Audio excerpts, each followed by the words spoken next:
할렐루야! 할렐루야! 지난 한 주간도 평안하셨습니까? 지난 한 주간 좋은 일 많으셨습니까? 지난주 설교 말씀 잘 들으신 분들은 기억하시겠지만 지난 한 주간도요, 우리는 세상 속에 여러 가지 사이렌 소리가 우리의 마음과 믿음을 흔들기도 했었을 것입니다. 자, 그러나 그럴 때일수록 하나님의 말씀에 더욱더 귀를 기울이고 우리의 마음에 기도에 힘을 불어 넣어야 한다라고 말씀드렸죠. 그런 한 주가 되셨을 줄로 믿습니다. 자, 우리 옆에 있는 분들과 이렇게 인사합니다. 세상 소리보다 하나님 소리를 들읍시다. 자, 옆에 있는 분들과 다시 한번 웃으며 인사합니다. 위기 앞에 더욱 깨어 기도합시다.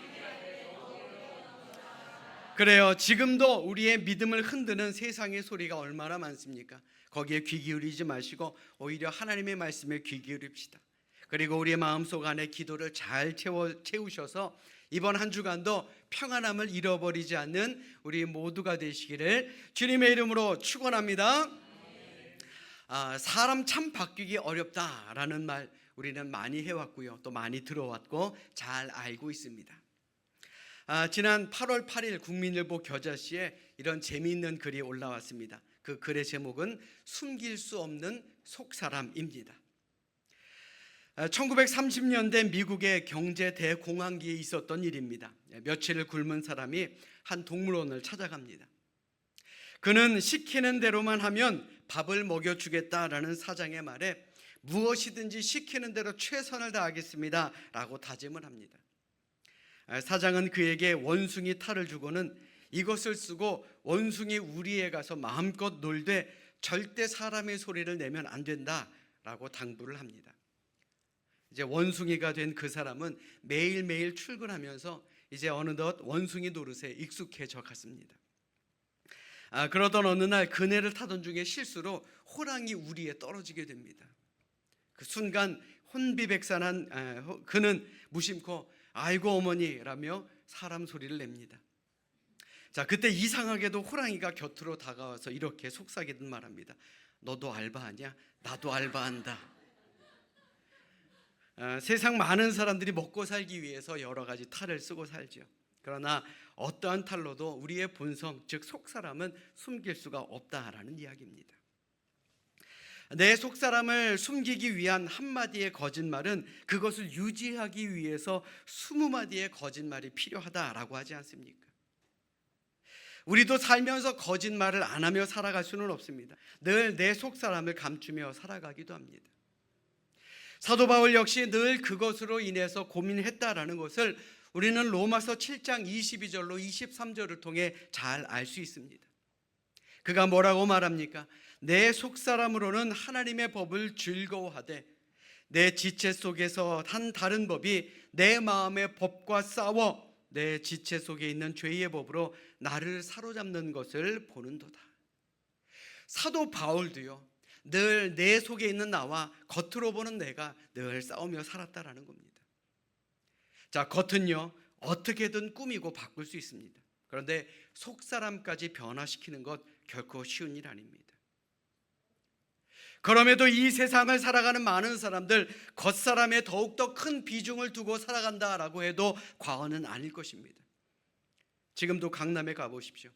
한 건물 안에 웬 그런 피부과 성형외과가 모여 있는지 모릅니다.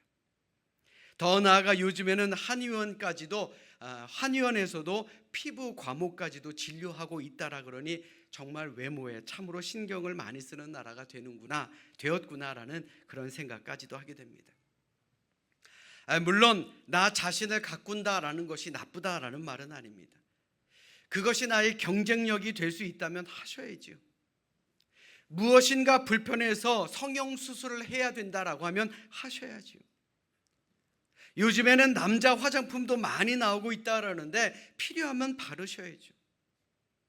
심지어 요즘에는요 노인들을 위한 피부과도 유행한다라고 그러더라고요. 어느 유튜브를 보니 제목이 이러합니다. 60대가 반드시 받아야 할 피부 시술 3가지. 그리고 옆에 부제목이 이러합니다. 10년은 더 어려 보입니다. 근데 생각해 보십시오. 10년 젊어 보여서 뭐 하시게요? 자, 오늘도 하나님께서는 우리의 영을 건강하고 우리의 영을 더욱더 젊게 만드시기 위해서 우리를 이 자리로 불러주셨습니다. 자, 우리 성경을 높이 드시고 우리 감사하는 마음으로 우리의 믿음을 고백하도록 하겠습니다. 자, 우리 성경을 높이 드십니다. 저는 예수 믿어 구원받았습니다. 저는 예수 믿어 하나님 자녀 되었습니다. 저는 예수 믿어 천국 백성 되었습니다. 하나님께서 선물로 주신 오늘 하나님 말씀으로 가르침을 받습니다. 눈을 열어 주의 법 안에 있는 놀라운 진리를 보고 깨닫게 하소서. 아멘으로 순종하여 하나님께 영광 돌리는 삶이 되게 하소서. 아멘. 고백한 대로 살아가시는 여러분들 되시기를 주님의 이름으로 축원합니다. 이렇듯 오늘날 많은 사람들은 외모에 많은 관심을 가지고 살아갑니다. 근데 또 반대로요, 외모 때문에 많은 스트레스를 받고 있는 분들도 계십니다. 오늘 본문의 말씀에 보시면 조금은 힘이 빠지는 그런 말씀이 기록되어 있습니다. 오늘 본문 16절의 말씀 보십시오. 그러므로 우리가 낙심하지 아니하노니 우리의 겉사람은 낡아지나 우리의 속사람은 날로 새로워지도다. 겉사람은 어떤다 그랬어요? 늙는다는 이야기입니다. 힘이 빠지는 말씀이기는 하지만 이게 진리 아니던가요? 사람이요, 나이가 들면 점점 낡아지고 점점 늙어지는 그런 모습 말입니다. 저도 이제 운동을 한 지가 이제 2년이 훨씬 넘었는데 이제는 런닝머신에서 가능한 뛰지 않으려고 합니다.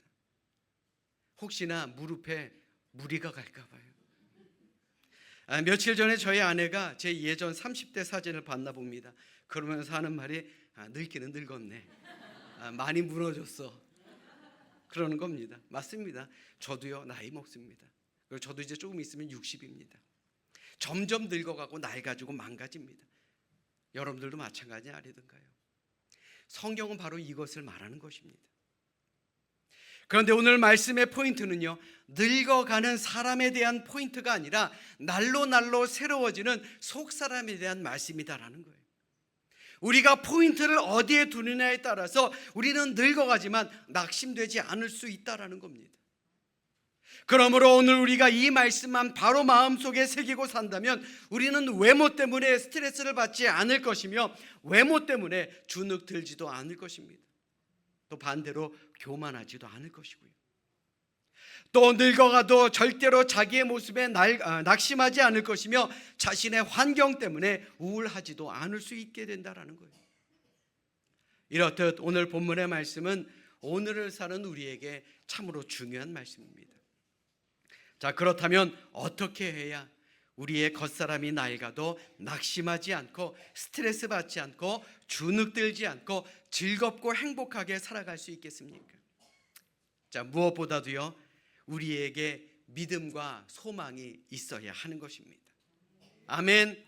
자, 오늘 본문의 시작의 말씀을 보십시오. 그러므로 라는 말로 시작하고 있습니다.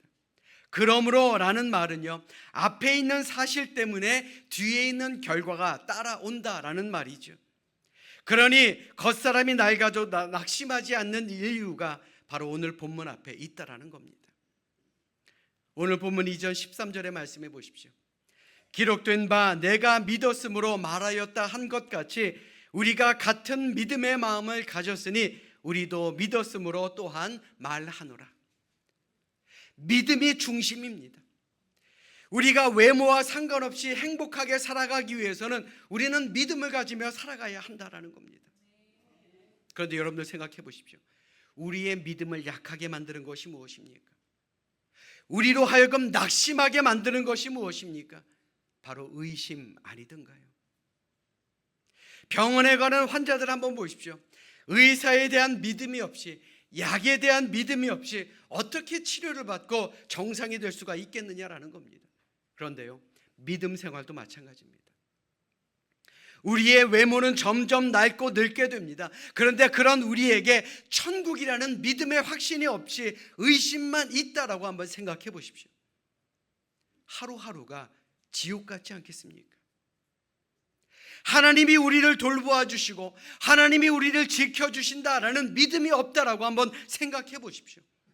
매일매일 사는 것이 두려움 아니겠습니까? 그래서 사도 바울은 이 자리에 있는 우리 모두가 같은 믿음, 그리고 천국에 갈 수 있다라는 것, 영생을 누릴 수 있다라는 그 믿음을 갖는 것만으로도 우리는 행복한 삶을 누릴 수 있다라고 말씀하고 있는 것입니다. 아멘. 자, 우리 옆에 있는 분들 한번 바라보십시오. 좀 보십시오. 자, 믿음의 사람처럼 보이십니까? 자, 천국 같이 갈 사람처럼 보이십니까? 그런 믿음이 있어야 되는 거예요. 그런 믿음이 우리에게 있기에 낙심할 일이 많은 세상 속에서도, 근심 걱정이 많은 세상 속에서도 우리는 잘 이겨내며 견디며 살아갈 수 있는 것 아니겠습니까? 아멘. 오늘 본문 이전 14절의 말씀을 쉬운 성경으로 보면 이러합니다. 우리가 이렇게 말할 수 있는 것은 주 예수님을 죽은 자 가운데서 다시 살리신 하나님께서 예수님과 함께 우리도 살리셔서 여러분과 함께 하나님 앞에 서게 하실 것을 알기 때문입니다. 사랑하는 여러분, 믿음의 영을 가진 그리스도인은 하나님이 예수님을 다시 살리신 것처럼 우리도 다시 살리실 것을 믿는 사람들입니다. 아멘. 그리고 지금 우리가 살아가는 이 세상은 훗날 반드시 있게 될 그 부활, 천국의 삶을 미리 맛보며 사는 그런 곳입니다. 그러니 외모보다는, 환경보다는 내가 정말 천국 백성이 될 수 있을까, 이것에 더 많은 관심을 가지며 살아가야 하지 않겠습니까? 그런 삶을 사시기를 축원합니다. 더 나아가 천국에서 받을 상급에 대한 소망이 우리에게 있어야 하는 겁니다. 오늘 보면 17절의 말씀해 보십시오. 우리가 잠시 받는 환난에 경한 것이 지극히 크고 영원한 영광에 중한 것을 우리에게 이루게 함이니 라고 기록되어 있습니다. 지극히 크고 영원하고 중요한 영광이 뭡니까? 바로 우리가 천국에서 받을 하나님의 상급입니다. 다시 말해 오늘을 사는 우리 그리스도인들은요, 하늘나라에 가서 영원한 큰 상급을 받을 수 있다라는 것을 소망하며 살아야 하는 사람이다라는 겁니다. 그런 믿음이 있으십니까? 그런 믿음으로 사십시오. 그러니 우리 당당하게 진짜 그리스도인처럼 삽시다. 조금 부족하면 어떻습니까? 조금 건강하지 못하면 어떻습니까? 조금 누리지 못하면 어떻습니까? 남과 나를 비교해서 주눅 들지 마시고요, 우리가 가진 믿음, 천국의 그 소망 가지고 하루하루를 힘있게 승리하며 행복하게 살아가는 우리 모두가 되시기를 주님의 이름으로 간절히 축원합니다. 우리가 늙어가도 행복하게 살 수 있는 두 번째 방법은요, 내 속사람을 날마다 새롭게 만드는 것입니다. 히브리서 9장 27절의 말씀을 보시면요, 한 번 죽는 것은 사람에게 정해진 것이요 그 후에는 심판이 있다라고 말씀합니다. 사람이 한 번 태어나고 자라고 늙고 죽는 것, 이것은요 모든 사람들이 똑같은 것, 즉 하나님이 정해주신 법칙입니다. 아무리 하나님의 일을 하는 사람들도 마찬가지죠. 사도 바울도 말하지 않습니까? 나도 겉사람이 늙어가고 있다. 그러나 속사람이 날마다 새로워지게 만드는 것은 바로 우리의 노력에 달려 있다라는 겁니다. 그렇다면 오늘 본문이 말하는 이 속사람이라는 것은 무엇을 의미합니까? 바로 확신입니다.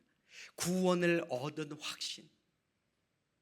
오늘 본문에서 사도 바울이 말하는 이 속사람은 구원받은 자, 바로 이 자리에 있는 우리 모두를 말하는 것입니다. 여러분들에게 묻겠습니다. 여러분들 구원 받으셨습니까? 이럴 때 아멘이 커야 되는 거예요. 여러분들 구원 받으셨습니까? 천국 백성이 됨을 믿으십니까? 여러분들 잘 들으십시오. 이미 우리는 구원받은 사람입니다. 왜요? 예수 그리스도가 나의 구세주임을 마음으로 믿고 입으로 시인하면 구원에 이른다라고 하지 않았습니까? 그래서 우리 교회는 매주 우리의 믿음을 고백합니다. 사도신경을 통해서, 또 설교 중에 성경을 높이 들고 우리의 믿음을 고백하지 않습니까? 제가 아무 뜻 없이 여러분들에게 믿음의 고백을 같이 하자라고 하겠습니까? 다시 한번 여러분들에게 확신 있게 말씀드립니다. 우리는 이미 구원받은 사람들입니다. 아멘. 자, 그렇다면 여러분들에게 다시 물을게요. 여러분들은 성령님이 함께 하심을 믿으십니까? 아유, 감사합니다. 여러분들 잘 들으십시오. 내가 구원받았다라고 확신하는 것은 성령님이 나와 함께 하신다라는 것을 의미하는 것입니다. 그래서 우리가 힘겹고 어려운 세상을 이겨낼 수 있는 거예요. 세상 믿지 않는 사람들 이 비밀을 모릅니다. 그러니 매일매일 근심과 걱정 속에 살아가고 있는 것 아니겠습니까? 물론 신앙생활을 한다라 그래도 세상의 시련과 고통, 환난과 어려움은 우리와 늘 함께합니다. 우리가 믿음 생활한다 그래서, 우리가 예수 그리스도 믿는다 그래서 세상에 어려움이 없다라는 것이 아닙니다. 그런데요, 하나님은 이 모든 것을 감당할 힘과 지혜를 우리에게 주신다라는 것, 우리는 그것을 믿고 사는 겁니다. 희망을 바라보며 살아가야 한다라는 거예요.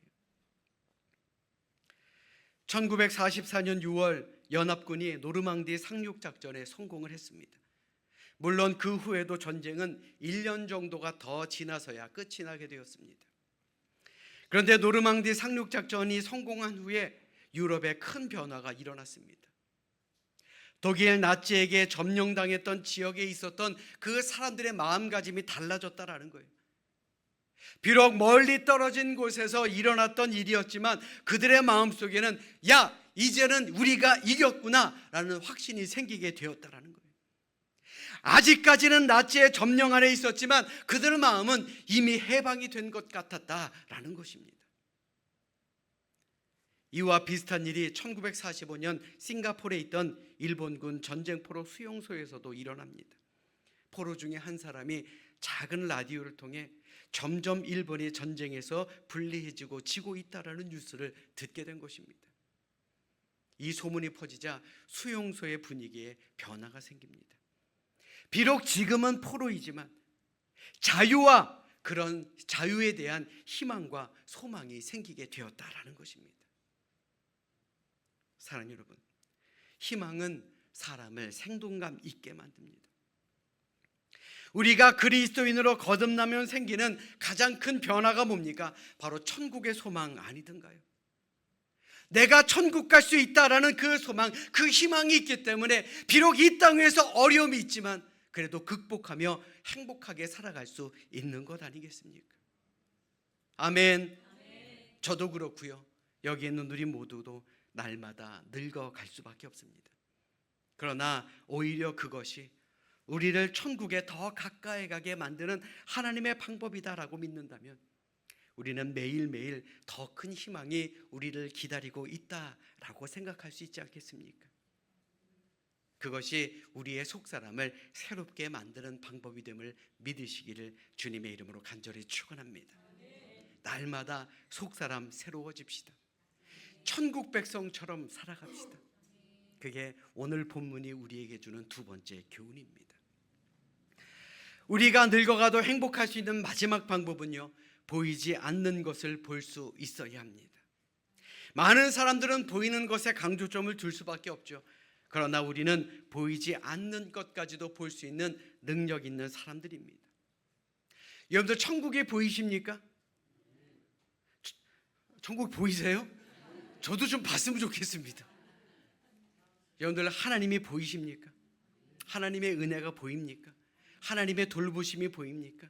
사실 볼 수 없는 것들이 너무 많습니다. 그럼에도 우리는 믿습니다. 그게 믿음인 거예요. 비록 힘든 세상을 살아가고 있지만 천국이 있음을 믿고요, 천국에서 우리가 하나님을 만날 수 있음을 믿고요, 하루하루 하나님의 은혜 속에서 하나님의 돌보심 속에서 살아가고 있다는 것을 믿는 것이 바로 진짜 그리스도인 아니겠습니까? 아멘. 오늘 보면 18절의 말씀 보십시오. 우리가 주목하는 것은 보이는 것이 아니요 보이지 않는 것이니 보이는 것은 잠깐이요 보이지 않는 것은 영원함이라. 사도 바울이 말하는 영원한 것이 무엇입니까? 비록 우리는 이 땅을 살아가지만 우리의 눈은 영의 세계, 천국을 소망하며 살아가야 한다는 거예요. 보이지 않는 곳이지만 보이지 않는 믿음의 세계, 영원한 세계를 바라보며 살아가야 한다는 거예요. 천국에서 누릴 영생 말입니다.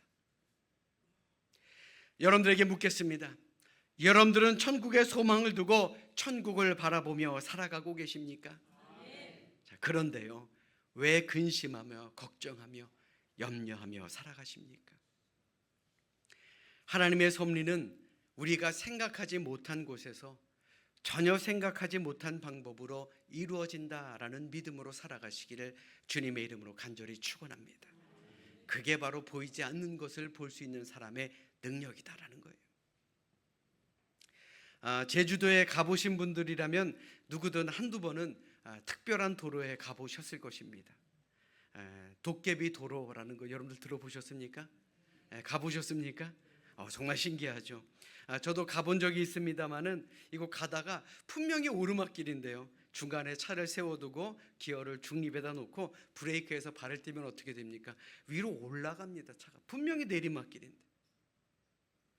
이것이 바로 착시 현상 때문에 생기는 것인데, 주변 산길로 인해서 우리의 눈이 착각을 일으켜서 오르막길을 내리막길로, 내리막길을 오르막길로 보게 만드는 도로가 바로 도깨비 도로다라는 겁니다. 제가 여러분들에게 이 말씀을 왜 드리겠습니까?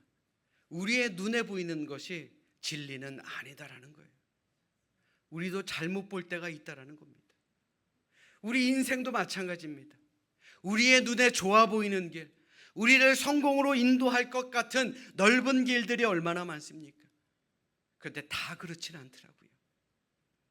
이 길들이 진정한 성공의 길인지 알기 위해선 우리는 우리의 육의 눈이 아닌 진리의 말씀인 성경의 눈으로 바라봐야 한다라는 겁니다. 그리고 그 길이 우리에게 영원한 천국을 소유할 수 있게 만드는 길인지 우리는 다시 한번 살펴보고 그 길을 향해 우리는 나아가야 한다라는 겁니다.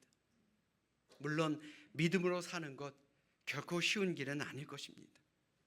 그래도 영생을 누리게 만들 수 있다면 이 길이 세상의 어떤 좋은 길보다 훨씬 더 가치 있는 귀한 길 아니겠습니까?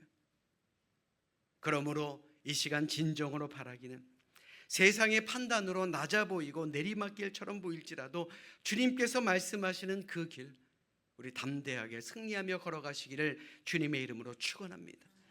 눈에 보이는 것이 전부라고 생각하지 마세요. 보이지 않는 영적 세계를 바라보시고요, 우리 앞에 놓여있는 하루하루에 최선을 다하시며 행복하게 살아가시기를 주님의 이름으로 부탁드립니다. 믿음의 눈을 엽시다. 보이지 않는 영의 세계를 바라봅시다.